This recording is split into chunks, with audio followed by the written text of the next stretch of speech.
Hallo! Hallo, wir sind Viktoria und Jens und wir leben hier in unserem 300 Jahre alten Bauernhaus. Das Haus gehörte meiner Großtante Apollonia. Kommt mit rein!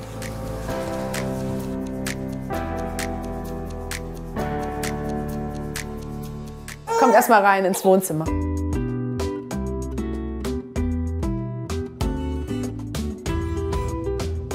Das ist jetzt unser Wohn-Ess-Bereich. Der war früher zweigeteilt.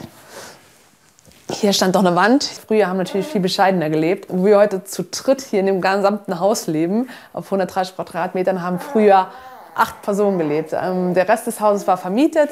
Ja, die Großtante war ganz alleine, hatte keine Kinder, war nicht verheiratet.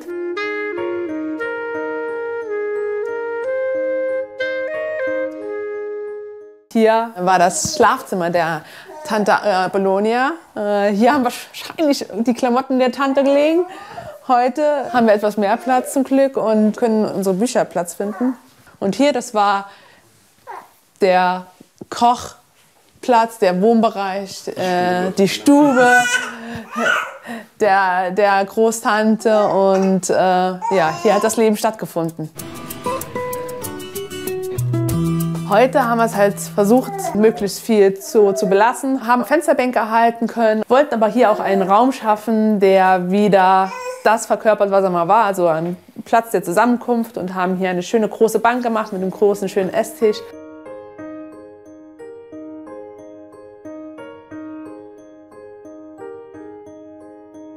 Ansonsten waren früher auch immer schon Dielen drin, Holzdielen, das haben wir auch dann so belassen. Wir haben unter den Böden im Erdgeschoss überall Fußbodenheizung verlegt. Da hat man dann tatkräftige Unterstützung von ihrem Bruder und ihrem Vater. Da musste erstmal hier ein bisschen was rausgeholt werden. Das Haus steht auf Fels, deswegen musste hier wirklich mit der Spitzhacke gearbeitet werden, damit man auf die notwendige Tiefe kommt, um die Fußbodenheizung einzubauen. Generell war es uns schon wichtig, dass wir viele Materialien und viel von dem Stil erhalten, so wie es immer schon war und wie es hier in dem Bauernhaus auch typisch war. So haben wir auch die alten Türen erhalten und selbst überarbeitet und aufgearbeitet und an sich noch viele, viele weitere Elemente im Haus so umgesetzt. Ich zeige euch mal, was wir sonst noch so erhalten, aber gleichzeitig auch renoviert haben.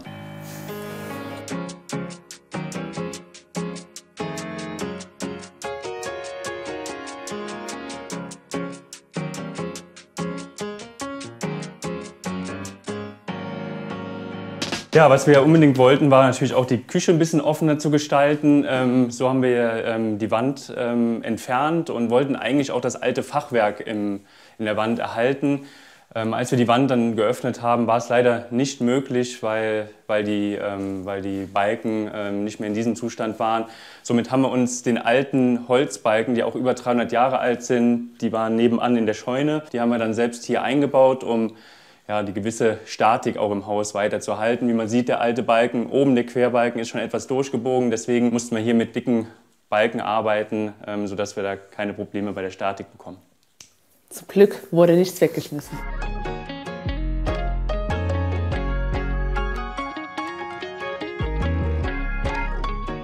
Wie man hier auch sieht, viel aus Holz gemacht, viel ja, Naturstein verwendet. Das finden wir schön, das macht das Ganze wohnlich und ja, spiegelt auch so unseren Stil, glaube ich, wider. Ich glaube, es waren bestimmt 15 cm Unterschied von oben bis unten am Wand. Und wir haben das zusammen mit dem Schreiner wunderbar gelöst, sodass es kaum noch auffällt, dass die Wand halt sehr, sehr bauchig war. Haben auch viel Wert drauf gelegt, dass halt eben nicht alles perfekt ist. Und man soll auch sehen, dass man im alten Haus lebt und man soll nicht den Eindruck haben, dass man in einem Neubau ist.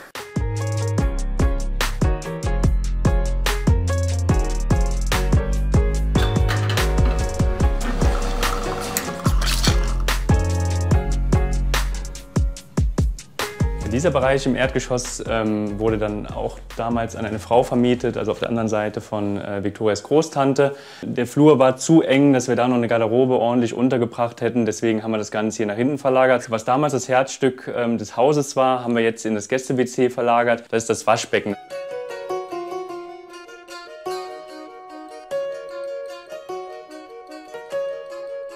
Vorne direkt bei der Tür war das die einzige Wasserstelle im Haus, sodass auch damals Kinder von der Straße einfach mal reinkamen, um mal ein bisschen was zu trinken. Haben wir dann auch selbst noch mal ein bisschen aufgearbeitet. Der Flur war damals auch sehr zweckmäßig. Man ist ins Haus reingekommen, die Wohneinheiten waren voneinander abgegrenzt. Dadurch war der Flur natürlich auch hier noch verschlossen, die Decke war zu. Wir wollten natürlich dann auch ein bisschen Luft hier schaffen, durch die kleinen, engen Räume, die es hier vorher war. Da hatten wir super Ideen von einem Architektenpärchen, die direkt gesagt haben, wir öffnen das hier alles.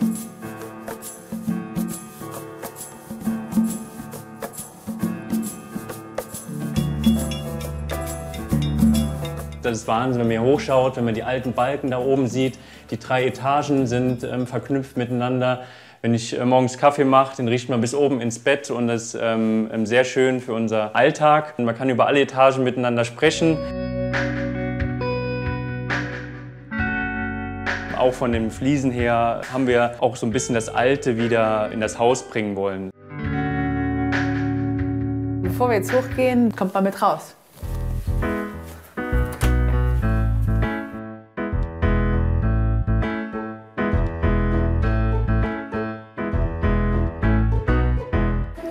Wir leben hier wunderbarerweise direkt am Bach an der Salm. Und das war natürlich früher auch relativ kritisch. Es gab früher auch schon Hochwasser.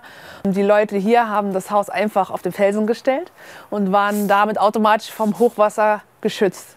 War natürlich ein super Untergrund, schön gedämmt. Den Bach konnte man sich auch zunutze machen und konnte den ganzen Bachsand für die ganzen Arbeiten, die man innen drin gemacht hat, auch nutzen. Das haben wir jetzt auch immer wieder festgestellt, als wir die Decken geöffnet haben, den Boden geöffnet haben. Überall war wieder Bachsand zu finden. Es war das nächstmögliche, nächstschlaue und auch das Einfachste für die Leute. Dann komm, dann gehen wir wieder rein. Dann zeige ich euch den Rest vom Haus.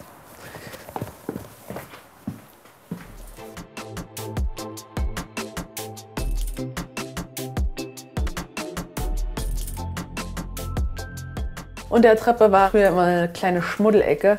Man kennt es, viele Spinnen und sehr unliebsame Ecke. Da haben wir uns entschieden, einen Einbauschrank einzubauen und der hat natürlich auch den Vorteil, hier haben wir keine Fußbodenheizung, deswegen ist hier schön kühl. Da können wir erstmal Lebensmittel lagern, was ganz praktisch ist, Getränke lagern. Und die Schubladen sind auch wunderbar schön groß und es gibt uns nochmal viel zusätzlichen Stauraum, den wir auch immer gerne brauchen.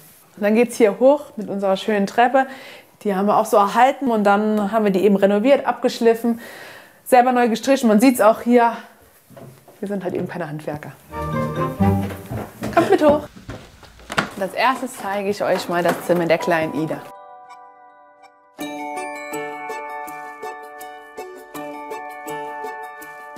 Unsere Tochter heißt mit vollem Namen Ida Apollonia. Und wie ihr vielleicht gemerkt habt, ist sie nach der Großtante benannt. Ja, wir haben uns überlegt, dass das ein schöner Name ist. Zum einen natürlich, weil sie hier in dem Haus aufwachsen wird und das Haus von der Tante Apollonia letztendlich ist. Zum anderen auch, die Apollonia hatte ja keine Nachfahren, aber war immer sehr kinderlieb, hatte einen tollen Charakter gehabt.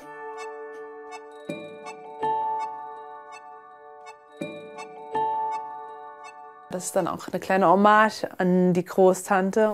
Auch hier ist auch ein altes Erbstück aus der Familie, der Sessel, und den haben wir auch neu beziehen lassen. Die alten Dielen, die waren noch im super Zustand, deswegen haben wir die einfach nur einmal abgeschliffen und nochmal neu geölt. Knarzt natürlich, aber das gehört ja irgendwie zu einem Altbau auch dazu. So, dann zeigen wir euch mal noch den Rest von der Etage. Komm mal mit. Hier findet ihr jetzt unseren Arbeitsbereich.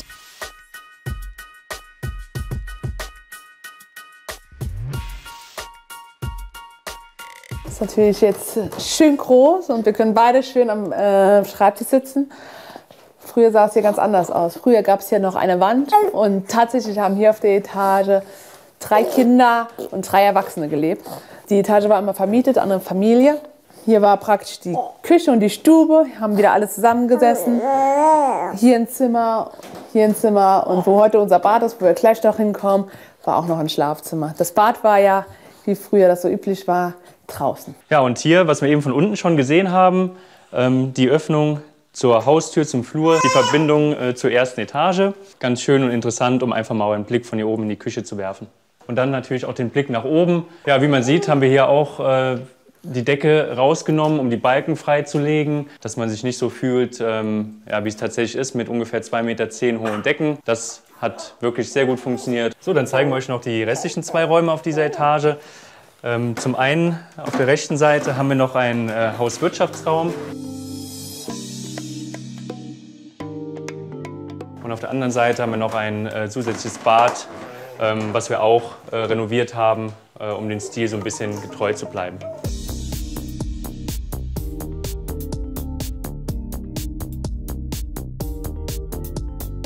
Dann zeigen wir euch noch die oberste Etage. Kommt mit!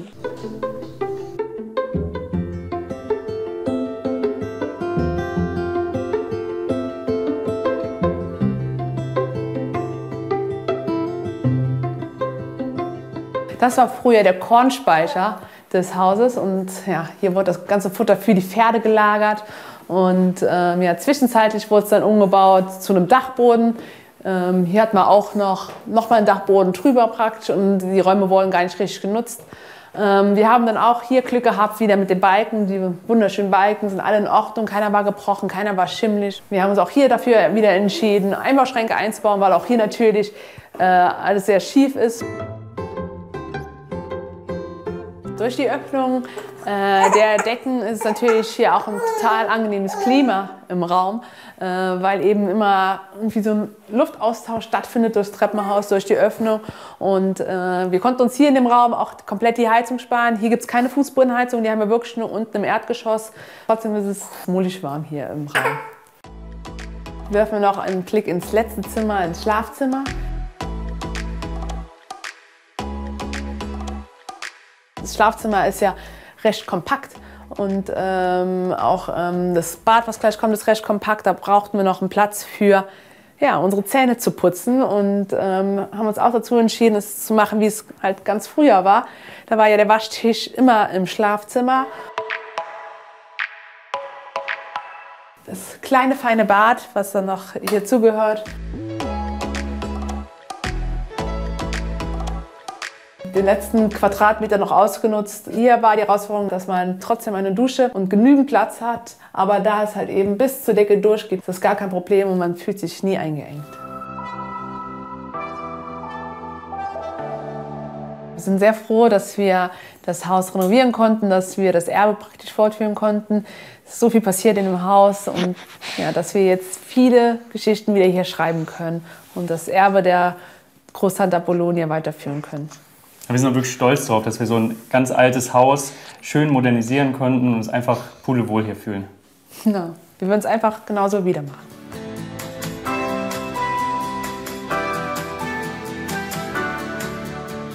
Das war die Roomtour durch unser altes Haus. Wenn ihr noch mehr spannende Häuser sehen wollt, dann abonniert den Kanal und schaut hier rein. Tschüss! Ciao!